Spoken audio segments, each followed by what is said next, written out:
우리가 예수 만났다는 거 어떻게 확인할 수 있는가? 여러 가지가 있지만 오늘 말씀의 흐름 속에서 예수 만난 사람의 특징을 발견해 볼 수가 있습니다.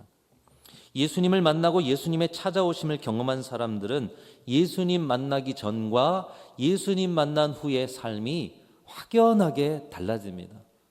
여러분, 지금 여러분의 삶이 작년에도 예수님 만났고 올해도 예수님 만나는데 작년과 올해가 정말 예수 만난 삶이라면 작년하고 올해는 확연하게 달라져야 한다는 것입니다.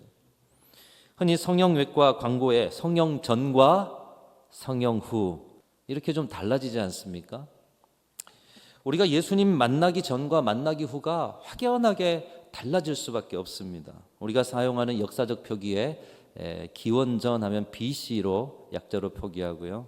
또 기원 후 AD로 표현하죠.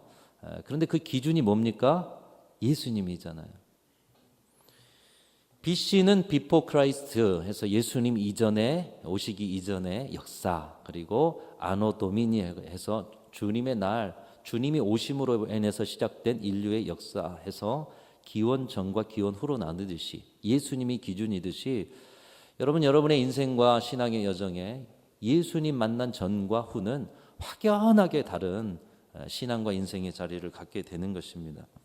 그것을 잘 보여주는 대표적인 인물 많이 언급을 자주 했습니다마는 이해하기 쉽게 또 두 사람이 생각이 났어요. 첫 번째로는 삭개오가 생각이 났습니다. 수단과 방법을 가리지 않습니다. 출세라면, 자신의 부요함이라면 앞뒤 가리지 않아요. 오늘의 시대의 정치가들이 그런 모습을 보여주고 있지 않은가? 오늘의 시대의 많은 사회적 조류가 먼저 자신의 이 이익을 챙겨나는 것이 아닌가? 대표적인 인물이 삭개오가 상징적인 인물입니다. 동족의 세금을 갈취하고 권력의 핵심의 자리로 올랐던 사람 삭개오. 그런데 그런 과정에 그에게도 양심이 있었던지 괴로움이 있었고 인생의 공허함을 채우기 위해서 부요해지고 또 부요해지고 높아지고 또 높아지려고 했지만 채워지지 않는 자리, 그래서 예수님을 만나기로 하죠. 모두가 외면한 그였지만 예수님은 그를 긍휼히 여겨주셨고 그 밤에 그의 집에 머무셨고 그 하룻밤의 저녁의 대화와 만남을 통해서 삭개오는 완전히 다른 사람이 되어버렸습니다. 그의 심령이 예수님으로 채워지니 공허함 가운데 붙잡았던 그 부요함과 또 세상의 명예, 이것들이 보이지 않고 나의 왕, 나의 하나님 대신 예수 그리스도만 보이게 된 줄로 믿습니다. 여러분, 예수님 만난 자리 전과 후는 이렇게 달라지는 것이에요. 그가 예수님 만나고 주님이 원하시는 것만을 행하고 싶은 그런 열정, 주님이 뜻하시는 것을 향해서 달려가고 싶은 열정, 새로운 변화된 사람이 되어버렸던 것입니다. 그래서 그는 가장 먼저 하나님의 뜻 가운데 주신 그 율법의 말씀에 내가 어긴 것들이 많은데 율법 어긴 것 4배나 갚겠습니다. 또 주님이 사랑하시는 그 영혼들을 바라보면서 주님의 뜻이 그 영혼들에게 있군요. 가난한 자들에게 내가 내 소유의 절반을 그들에게 나누겠습니다. 갈취하는 자가 나누는 자가 되었고 공허한 자가 누군가를 품는 마음이 꽉 찬 사람이 되었습니다. 그리고 그 변화는, 예수 만난 사람의 변화는 실천으로 나누는 일로서 나타나게 되었던 것입니다. 여러분, 예수님 만나기 전과 만난 후가 이렇게 다름을 삭개오가 보여줍니다. 또 한 사람 쉽게 예를 들어본다면 사마리아 여인이 그럴 것입니다. 그녀의 일상에 많은 힘을 기울이는 것 중에 하나가 사람들의 눈을 피해 다니는 것이었습니다. 여러분, 오늘 이 자리에서도 혹시나 사람들의 눈을 피해서 상처받을까, 거절당할까, 여러 일들에 또한 문제 생길까 혹시 피해 다니시는 분들 계셔요? 그런 분들에게 특별한 은혜가 있으셔서 이 사마리아 여인과 같은 자유가 있으시기를 축복합니다. 이 팔레스타인의 뜨거운 땅에서 이제 사람들이 오침을 하는 12시에 사람들의 눈을 피해서 우물가에 물을 기르러 나가는 것이 그녀의 하루의 일과의 중요한 것이었습니다. 예수님의 말씀을 보면 가정생활과 살아온 인생에 남모를 어두움이 있었음을 알게 됩니다. 그래서 숨고 또 숨어야 하는 숨막히는 하루, 가리고 또 가려야 하는, 여러분 인생이 얼마나 부족하다고 생각했겠어요? 인생이 얼마나 저주스럽고 나 같은 인생, 이 보잘것없는 인생 얼마나 우울감이 밀려왔겠습니까? 근데 예수님이 그 여인에게 찾아오셨어요. 예수님과의 만남은 그 여인조차도 변화시켰습니다. 여러분, 오늘 우리가 예수님을 믿고 있어요. 근데 여러분의 심령 가운데 찾아오는 우울을, 여러분의 심령 가운데 찾아오는 인생의 절망을 예수님 만나면 예수께서 해결해 주시는 줄로 믿습니다. 그래서 작년에 예수님 만났어도 올해 예수님 만나는 것이 중요하고요. 어제 만났어도 오늘 예수님 만나는 것이 중요한 것이에요. 그분이 나를 변화시키시니까요. 그 짧은 만남과 대화 속에서도 그 어디에서도 발견할 수 없는 생명의 빛이 그녀의 심령으로 들어옵니다. 인생의 해답을 찾고 찾으면서 자신을 가리고 살았던 이 여인이 예수님으로 해답을 얻어요. 우울과 절망의 인생이 더 절망할 이유가 없는 소망의 인생으로 바뀌어지게 됩니다. 해답을 얻은 시원함, 절망이 소망으로 바뀌는 기쁨, 여러분 이 시원함과 기쁨이 여러분의 것인 줄로 믿습니다. 예수 만난 여러분의 것, 예수님을 통해서 받은 것. 이제는 더 이상 숨길 필요가 없어요. 나는 예수님으로 존귀한 존재가 된 줄로 깨달았으니요. 가릴 필요가 없어요. 마음속에 기쁨이 솟아요. 이 구원의 기쁨에 너무 기쁜 나머지 물동이까지 버려두고 지난 시간 자신이 어떻게 살아왔는지 아는 동네 사람들에게 가서 예수님을 증거합니다. 여러분, 내가 어떻게 살아왔는지, 어떤 사람인지 아시죠? 그런데 내가 만난 메시아 예수라는 분을 만나고 내가 이렇게 변화되었어요. 숨고 가리고 여러분 안 만나려고 애를 썼던 내가 이렇게 여러분께 찾아왔어요. 나를 변화시킨 예수 그리스도를 자랑하고 싶어서요. 여러분, 예수님을 만나면 이렇게 변화되는 줄로 믿습니다. 만나기 전과 만나기 후가 달라지는 거예요. 진정한 만남이 있을 때 이 대림절에 그냥 절기로 지나가는 것이 아닙니다. 성탄절, 또 왔구나. 크리스마스 트리 만들고 지나가는 절기가 아니에요. 예수님 만남을 점검하는 절기이십니다. 우리가 삭개오와 사마리아 여인의 삶 속에서 보아야 할 것이 있습니다. 예수 만난 사람들은 변화된다. 그리고 그들은 예수님을 만나고 하나같이 이전에 했던 일이 아니라 새롭게 변화된 존재로서 해야 할 일을 하고 있다는 것입니다.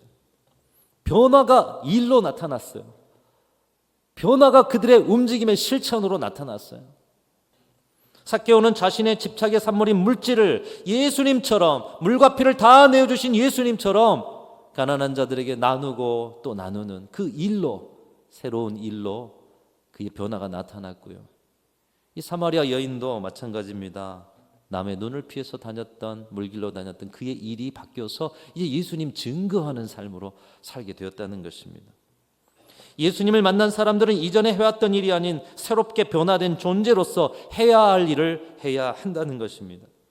우리가 대림절에 예수님과의 만남을 점검하면서 과연 우리는 예수 만난 사람인가? 그렇다면 내가 예수 만난 사람이라면 나의 삶에도 변화가 있는데 이 변화를 통해서 새로운 변화된 존재로서의 맡겨진 그 일을 감당하고 있는가?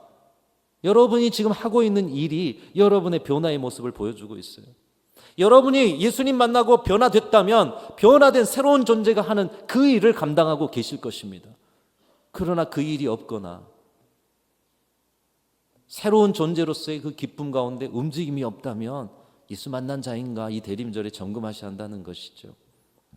예수 만난 이들이 변화되어 새롭게 시작한 일들을 보면 이전 일들과 확연하게 다른 세 가지의 그 다른 방향성을 보게 됩니다. 여러분이 신앙 안에서 또 직분 안에서 감당하는 여러 일들을 통해서 내가 예수 만난 자인 것을 확인하실 수 있기를 축복합니다. 자, 세 가지를 정리하면 첫 번째로 예수 만난 변화된 사람으로서 감당하는 일들은 봉사가 아닌 사역으로서 감당하게 된다는 것을 볼 수가 있습니다. 한번 따라하겠습니다. 봉사가 아니라 사역이다. 여러분 가슴에 새기시기 바랍니다. 많은 교회의 일들에 봉사라고 해요. 봉사 좀 해줘 올해. 봉사. 이제는 봉사라는 말보다 사역이라는 말을 붙이시길 바랍니다. 한편 봉사의 의미는 자기의 힘을 들여 애쓴다라는 의미일 것입니다. 그렇죠? 내게 맡겨진 그 일, 힘을 다해서 애쓴다. 좋은 의미에서는 내가 힘을 주님을 위해서 드리는 봉사의 자리, 봉사. 그러나 봉사는 주체가 나입니다. 내가 하는 것이죠. 내가 힘쓰는 거예요. 내가 수고한다는 의미가 아주 강합니다. 내가 수고하였고 내가 힘을 다했기 때문에 나는 봉사하는데 저 사람은 봉사하지 않아. 내가 했기 때문에 내가 인정받기를 원하는 마음이 있을 수밖에 없어요. 또 봉사한 분을 인정해 주어야 다시 또 다른 봉사가 필요할 때에 그분을 부를 수 있기에 봉사에 대해서 아이고 수고하셨습니다.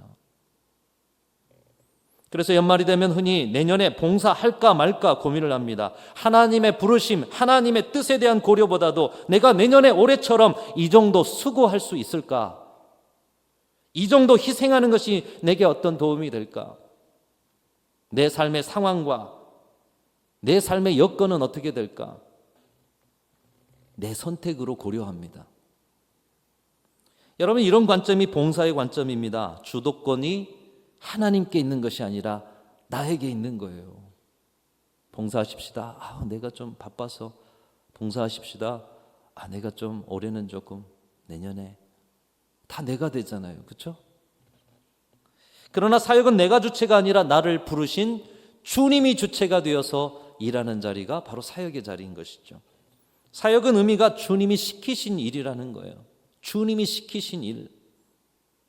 사랑하는 성도 여러분, 저와 여러분이 감당하는 모든 일들이 봉사가 아니라 사역으로 주님이 여러분에게 맡겨주셨다는 분명한 부르심 앞에서 사역으로 주님의 일로 감당하는 그런 은혜가 있으시기를 축복합니다. 예수님 만난 사람들에게는 다 부르심의 자리가 있어요. 주님이 여러분에게 맡겨준 자리가 있어요. 그 일이 있어요. 사람이 아닌 그 사역에 부르신 주님께서 여러분을 인정해 주시고 또 여러분의 그 사역의 자리를 통해서 더 큰 복을 여러분에게 부어주실 줄로 믿습니다. 자, 첫 번째로는 예수님 만난 변화된 사람들이 새로운 존재로서 일을 하는데 그들은 봉사로 하는 것이 아니라 사역으로 감당했다. 우리 교회가 이제는 모든 것을 사역으로 하십시오. 사역으로. 주님의 일로 하십시오.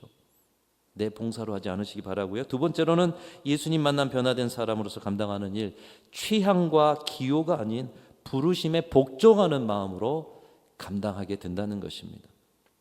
따라하겠습니다. 취향이 아닌, 기호가 아닌 복종이다. 여러분, 주님 앞에서 일하는 것은 복종이에요.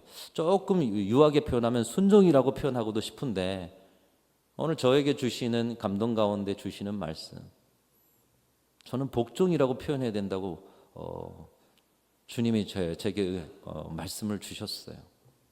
복종이다. 아이고, 요즘 사람들 복종하면은 좀 거부감이 있네. 저도 이제 설교를 준비하다 보니까 좀 유하게 가야 하나? 아니다. 복종이다. 여러분, 오늘날 우리가 사는 세상은 인본주의적 세상입니다. 교회도 인본주의적 세상 안에 있어요. 반면 우리의 신앙의 자리는 신본주의적 자리입니다. 인본주의는 인간이 중심입니다. 우리가 세상의 중심이에요. 그래서 내 권리, 내 취향, 내 기호, 이게 중요하죠. 세상 사람들이 지금 부르짖고 있어요. 내 취향, 내 기호. 세상은 그렇습니다. 세상은 하나님을 살아계신 분으로 인정하지 않기 때문이죠. 그런 관점에서 신앙도 나를 위한 수단일 뿐이에요. 내가 위로받기 위해서 왔어. 근데 뭘 하라 그래 자꾸.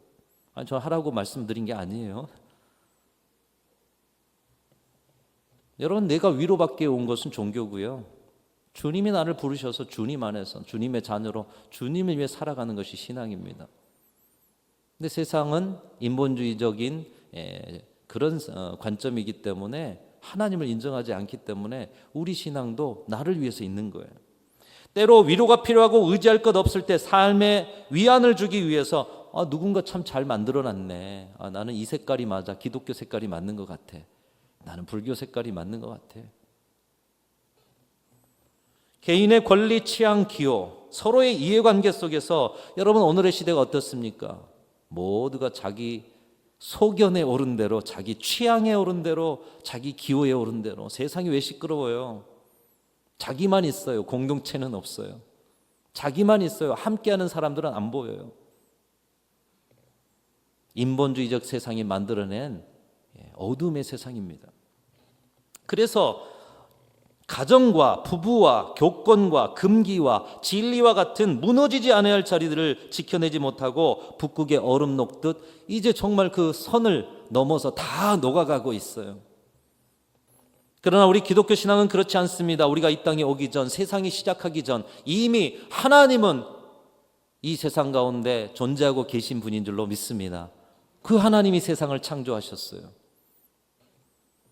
지금도 하나님의 계획과 섭리로 우리를 인도하고 계시고 하나님의 때에 재림의 주 되신 우리 구주 예수 그리스도께서 세상을 심판하시고 영원한 하나님의 나라로 우리를 인도하여 주실 줄로 믿습니다. 우리가 믿는 것이 그거예요. 여러분이 이 믿음이 아니면 오늘 이 자리에 있을 이유가 없습니다. 지식으로가 아닌 믿음으로 고백하는 신앙이 기독교 신앙입니다. 세상의 주인이 하나님이시고 피조물이 우리인데 그런 우리를 하나님께서 자녀 삼고 죄악에서 건지시기 위해서 하나밖에 없는 독생자 예수 그리스도를 보내주시고 누구든지 그분을 믿는 자마다 구원을 주시고 자녀 삼아주시고 백성 삼아주시고 예수 믿고 그리스도인이 되게 하시고 그리스도의 종으로 살게 하시고 오늘도 일꾼으로 불러주셨음을 믿는다는 것, 하나님이 주인 되시는 신앙, 이것이 신본주의인 우리 기독교 신앙인 것입니다. 요한계시록 4장 10장에 보면 천상의 보좌에 계신 하나님 아버지, 보좌에 앉으신 하나님 아버지와 또 많은 24 장로도 나오고요, 네 생물도 나오고 이런 찬양, 경배의 자리가 보여져요. 천상의 예배를 보여줍니다. 근데 그 자리에서 24 장로들이 하나님 앞에 경배합니다. 예배합니다. 그 자리에서 자신의 관을 벗어서 하나님 앞에 엎드리면서 관을 올려드려요. 자신의 명예와 존재의 의미인 관을 벗어 엎드려 경배합니다. 여러분, 왕 되신 주님 앞에 엎드려서 경배할 때에 그 경배의 의미가 뭘까요? 왕이신 주님이 나를 다스리시고 그 다스림에 복종하겠습니다. 이것이 요한계시록에 나타난 그 천상의 예배 자리에 보여지는 자리고, 오늘 우리가 하나님 왕 되신 하나님 앞에 드려지는 예배 자리에서 드리는 고백인 줄로 믿습니다. 나를 다스려 주옵소서. 나를 통치하여 주옵소서. 내가 그 왕 되신 주님께 복종하겠습니다. 적절하게 선택해서 유하게 순종이 아니에요. 다스린 대로 복종하겠습니다. 여러분, 여기에 기호가 어디 있습니까? 취향이 어디 있습니까? 내 스타일이 어디 있고 내 기분이 어디 있습니까? 복종에는 그런 거 없어요. 그 복종의 고백을 행함으로 살아가는 자리, 바로 그 자리가 여러분의 사역의 자리요, 직분의 자리인 것이에요. 여러분의 사역의 자리에 이런 진정한 경배가 있으시기를 주님의 이름으로 축원합니다. 왕 되신 하나님 앞에 진정한 경배를 드리십시오. 오늘 이 자리에서도요. 동방박사 세 사람이 찾아온 그 아기 예수, 왕 되신 예수께 엎드려 경배하였던 그것도 복종의 의미, 이 대림절에 우리가 드려야 할 의미인 것이. 세 번째로, 예수 만난 변화된 사람을 감당할 일은 고객이 아닌 성도로서 감당해야 할 것입니다. 따라하겠습니다. 고객이 아닌 성도로. 미국의 크리스천 리소스라는 단체의 총재인 톰 레이더라는 분이 계시는데요. 이분이 I'm a Christian 멤버라는 책을 썼습니다. 이것을 한국어로 번역해가지고 책 제목을 이렇게 썼어요. 당신은 교회의 고객입니까? 성도입니까? 그래서 이 책 제목을 오늘 설교 제목으로 썼습니다. 여러분은 교회의 고객이십니까? 성도이십니까? 고객이라는 의미 아시죠? 어떤 상점이나 어떤 카페나 여러 가지 단체에 가입을 해서 회원이 되면 그 단체가 주는, 어떤 백화점이 주는, 어떤 상점이 주는 서비스를 받는 것이 고객이죠. 순천 지역의 골프가 다른 지역보다 활발하다고 생각이 됩니다. 골프 클럽에 가입을 하면 클럽의 고객이 되는 거잖아요. 그렇죠? 거기서 주는 서비스 다 받는 겁니다. 할인도 받고요. 가끔 여러 가지 선물도 받고요. 고객은 그 클럽으로부터 서비스를 받는 것이죠. 일정 금액을 지불하고 의무를 이행하면 그 클럽이 제공하는 서비스를 다 누릴 수 있습니다. 여러분, 교회는 어떻습니까? 여러분은 교회의 회원으로 서비스 받고 계시지는 않습니까? 여러분, 성도는 그 의미가 다릅니다. 성도는 예수 그리스도의 보혈로 모든 죄에서 자유케 되어 하나님의 백성, 하나님의 자녀가 된 사람들인 줄로 믿습니다. 예수님으로 변화되어서 예수 만난 사람으로 오늘 또 생명을 건지는 증인된 삶을 살아가는 자들이 성도인 줄로 믿습니다. 세상과 다른 신본주의적인 하나님 중심의 거룩한 백성, 그래서 이 땅에 살아가지만 주님이 오시는 날 저 천국에서 주님과 함께 살 거룩한 백성. 그래서 성도를 다른 말로 하나님의 백성, 하나님의 자녀, 그리스도인, 그리고 그리스도의 종, 뭐 여러 가지로 성경에 표현되어 있어요. 이게 무슨 말입니까? 각 역할을 이야기하는 거 아닙니까? 하나님은 왕이시고 우리는 그의 백성이다. 하나님은 아버지시고 우리는 그의 자녀다. 우리는 예수 안에 그리스도를 닮은 그리스도인이다. 우리는 그리스도를 믿고 따라가면서 주님이 살았던 그 삶을 사는 그리스도의 종이다. 역할과 일을 이야기해주고 있어요. 역할과 일. 성도는 이 삶을 살아야 된다는 것이에요. 우리가 교회에 오는 이유, 우리가 사역을 감당하는 이유가 무언가 서비스 받기 위해서 하는 일이라면, 여러분, 이처럼 헛된 일이 어디 있습니까? 교회보다 서비스 좋은 데가 얼마나 많습니까, 여러분? 거기서 서비스 받으셔야죠. 예수 그리스도의 피값으로 세워진 교회는 서비스를 받는 것이 아니라 최상의 서비스를 하나님 앞에 드리는 그런 공동체이고, 우리 성도는 그런 존재로 변화된 사람들인 줄로 믿습니다. 그래서 서비스라는 말이 예배라는 뜻도 있어요. 오늘 예배가 하나님 앞에 최상의 서비스를 드리는 거예요. 그런데 우리의 공동체의 자리에 때로는 교회가 내게 해준 게 뭐가 있어? 저 지도자는 나한테 관심이 없나 봐. 내가 수십 년을 다녀도 교회가 나를 알아주는 게 뭐가 있을까? 여러분, 그런 생각이 들 때면 우리 자신도 고객이 아니라 사역을 감당해야 하는 성도임을 기억하실 수 있기를 주님의 이름으로 축원합니다. 여러분, 초대 예루살렘 교회와 초대교회의 성도들은 고객이 하나도 없었어요.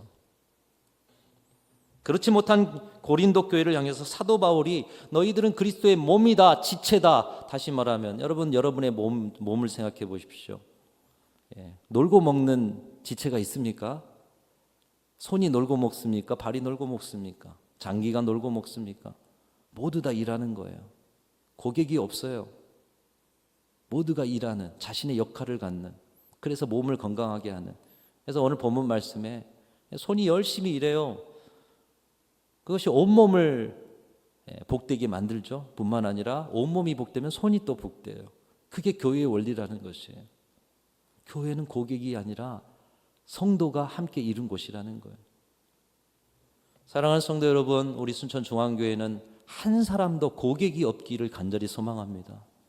다 성도들이 되시기를 축복합니다. 교인만 되지 마시고, 교회의 회원만 되지 마시고, 거듭난 거룩한 성도가 되어서 여러분, 주님이 오시는 그날 영생의 나라의 기쁨이 여러분의 삶을 가득 채울 수 있는 은혜를 누리시기를 축복합니다. 대림절 둘째 주일을 지나고 있습니다. 예수님의 오실 길을 준비하면서 예수님 만나는, 오늘도 만나는 사람으로 살아가는가 우리가 함께 점검하자 말씀드렸는데, 여러분, 예수님 만나시기를 주님의 이름으로 축원합니다. 예수 만난 사람은 변화가 되고 그 변화의 삶은 일로 나타나는데, 첫 번째로는 봉사가 아닌 사역으로, 취향과 기호가 아닌 부르심의 복종으로, 고객이 아닌 거룩한 성도로 함께 하셔서 우리 순천중앙교회 더 든든한 교회로 또 여러분을 통해서 하나님의 나라가 나타나는 그런 복된 인생들로, 복된 신앙인들로 살아가시기를 주님의 이름으로 축원합니다.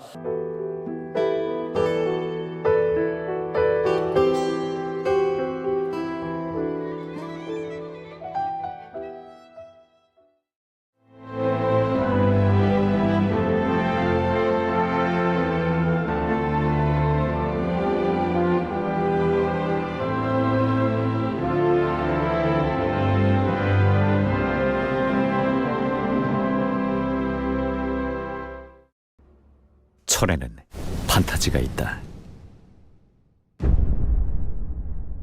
포스코